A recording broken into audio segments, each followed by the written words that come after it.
Well, hello, AD. I'm Nina. Welcome to my home. Hey, Maverick. Say hi to everyone at home watching. This is my puppy, Maverick, and this is my Spanish-style home.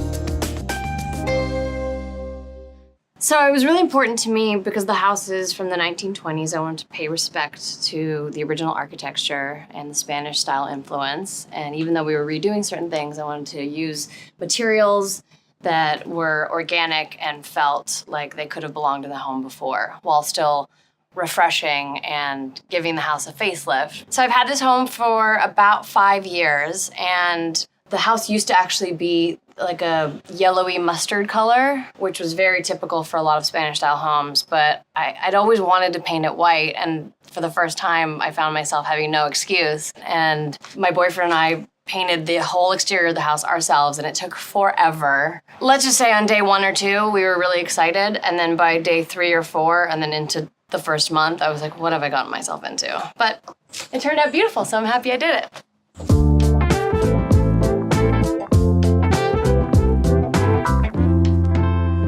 The fireplace, it had like a detail underneath here, and I wanted to preserve the detail, but I really wanted the fireplace to be a statement and stick out and kind of contrast everything else, because everything else in the whole house for the most part is light and airy, and there's lots of fabrics with linens and the carpets, and everything is just has like a light airiness to it, but I wanted there to be bold statements that also contrasted the lightness, so that there's a lot of texture and feeling and sort of moodiness as well. This photograph is really near and dear to my heart because right before the pandemic, I was shooting a movie in South Africa, and I was on safari, and we saw these like baby little Simbas, little lions. I call this a Simba photograph.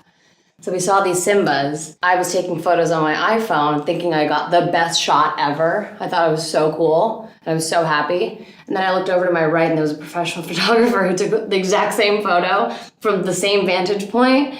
And let's just say his picture was a lot more beautiful, and Ross Cooper is the photographer and a dear friend now. And so he sent me a print, and I blew it up and made it my centerpiece.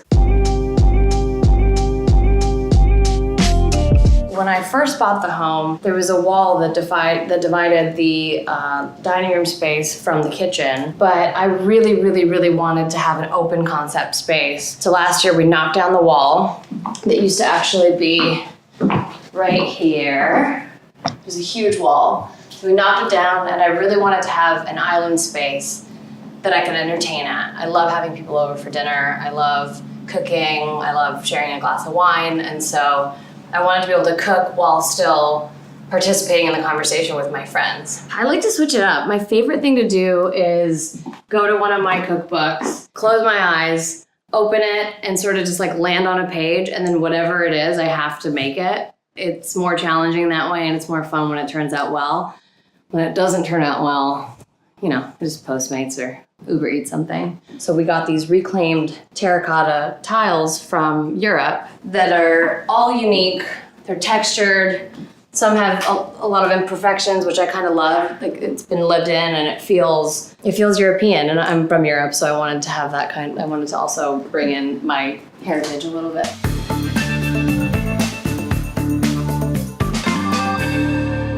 And then the backsplash. So I wanted to mix the materials again and get something that looked like a subway tile but had these imperfections. Each tile's different. They don't lay perfectly flat on each other. There's edges, and it feels textured and yummy against this really smooth butcher block.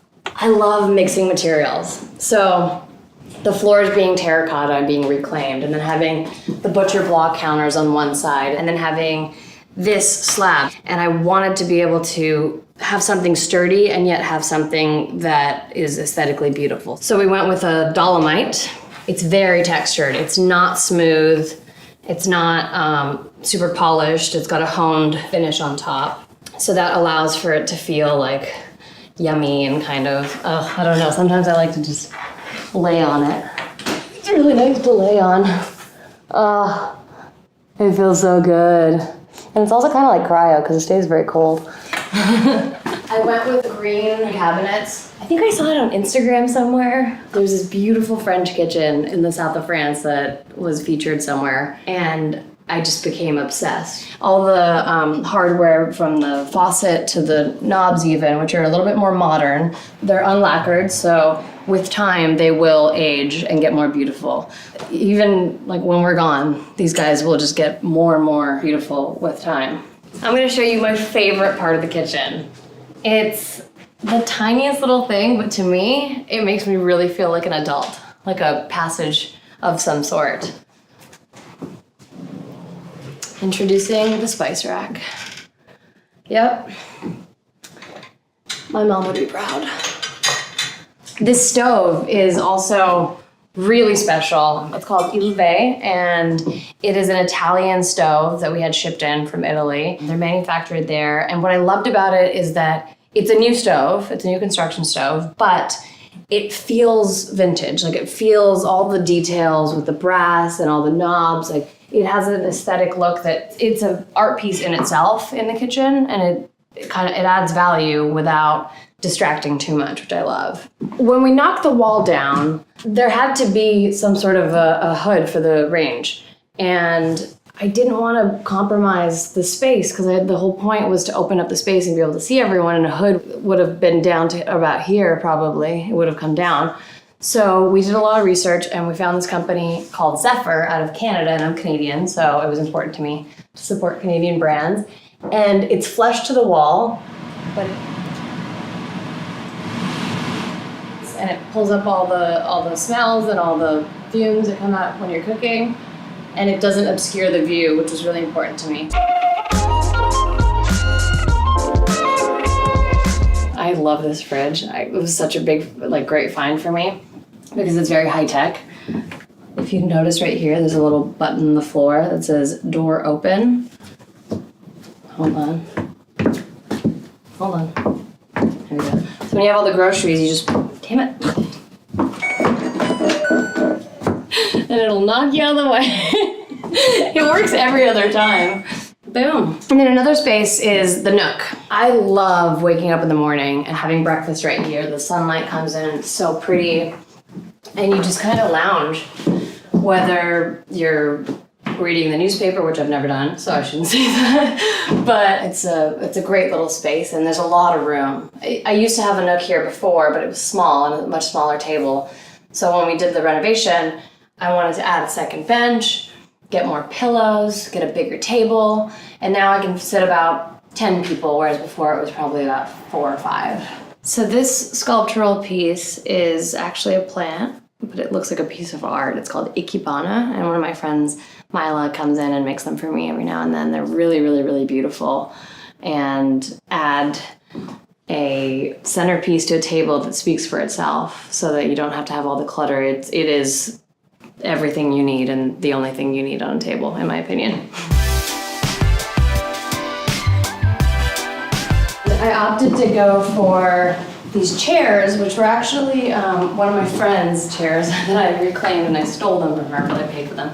And we mixed it with the leather tops and also the oak bench over here that matches those chairs over there. So we had a lot of wood influence and organic materials. I wanted the table to look good from all angles. This is a custom piece that we had built from solid oak that is very finished and very detailed with the round edges. And it's an indoor-outdoor space. That's really important to me. The weather's great here in California, so having the flow of air, seeing the table from outside in the courtyard area, and every other angle, even the rounded legs on the table, everything was very, very, very detailed and beautiful. I wanted it to be aesthetically pleasing from any angle, no matter where you are in the house. And then another thing about this room is the crown molding that is the original from 1929. So come on back so you can see the rest of the house.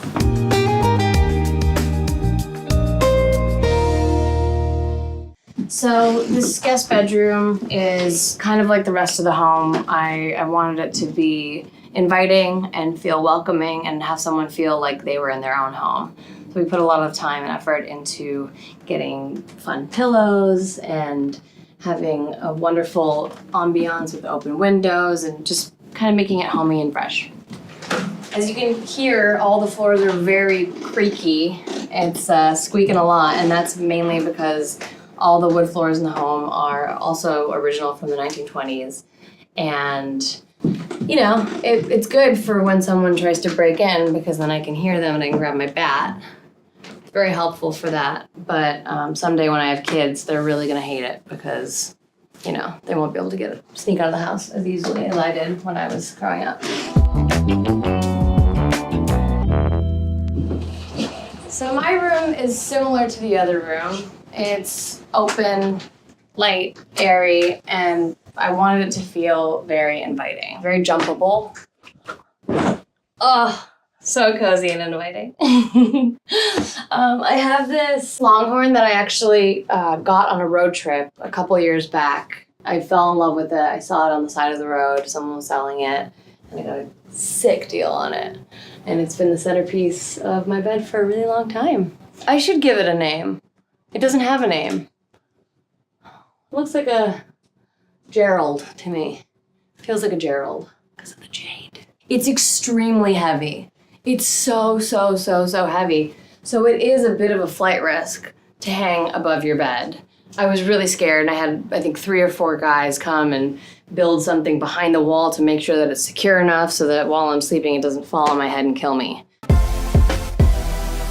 Another original historical moment in the house that I haven't really done much to because I wanted to keep it, like you'll even see some of the tiles in this bathroom, because they're from the 1920s and they're one of a kind and you can't get them anymore. There's little cracks in the floor and there's little cracks in certain things.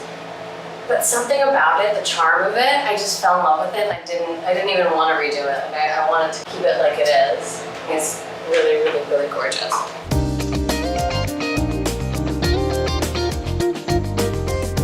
Now we're in the room that I spend a lot of time in. This is my little movie room. It's not a screening room by any means, but it's where I spend a lot of hours watching Netflix and HBO Max and all the things. This painting is actually charcoal. So my mom made this. I'm an actor, I'm in the film industry, and this is my movie room. So I asked her, I sent her what I wanted, and she lives in France, she's a painter.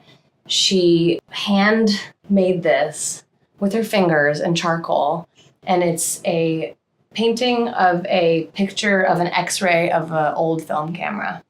So I thought it'd be perfect for my little movie room. And yeah, it's just, the cloud couch is super, it's dangerous actually to be in this room.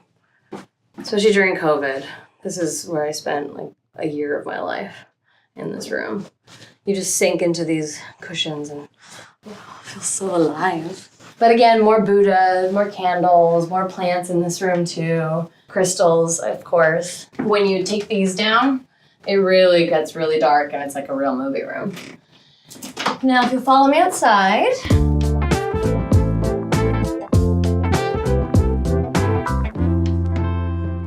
This is my little slice of heaven. When I bought the house originally, it reminded me of not California. Like, it didn't feel like I was in a busy city. Plants in the bougainvillea. There's another entertaining area here. We want to have outdoor hangs with the girls, more wine nights. So I should mention, I started a wine company. It's called Fresh Vine Wine, and it's a low-calorie, low-carb, low-sugar, keto, vegan-friendly, and gluten-free wine from California. So welcome to my home. So refreshing. Actually, I'm gonna hold on to this. Let's go. So this was a pool house at the beginning of the pandemic, and I don't know, I got really antsy and I started ordering all this gym equipment because I needed to work out somehow. So I converted this whole space into a gym, and I've actually been using it a lot more than I did when it was a pool house. I've got these amazing weights. I don't know if you've ever heard of this company, but it's called Pent Fitness. They're almost too pretty to work out because you don't want to mess them up, but they're made of solid oak and have this like metal detail, and they're so pretty. This is what we do at Fresh Vine Wine. we work out while we drink. Jesus, that's heavy.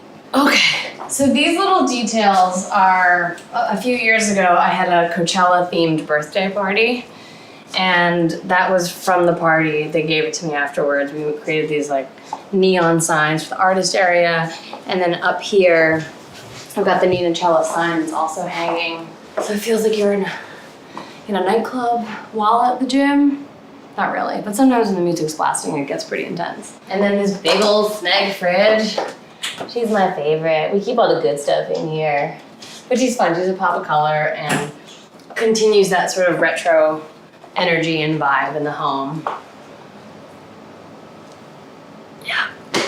Not a lot of people come back here.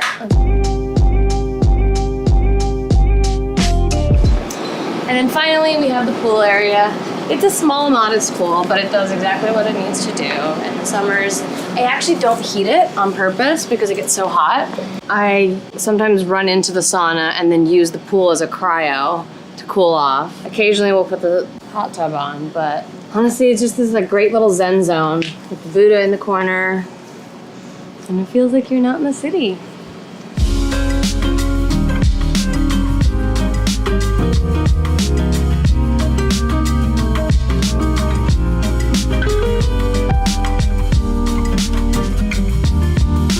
All right, AD, thank you so much for coming. This has been real fun, but wine night is starting in about 20 minutes, and I've got some girlfriends coming over, so I'm gonna have to say goodbye. Toodaloo.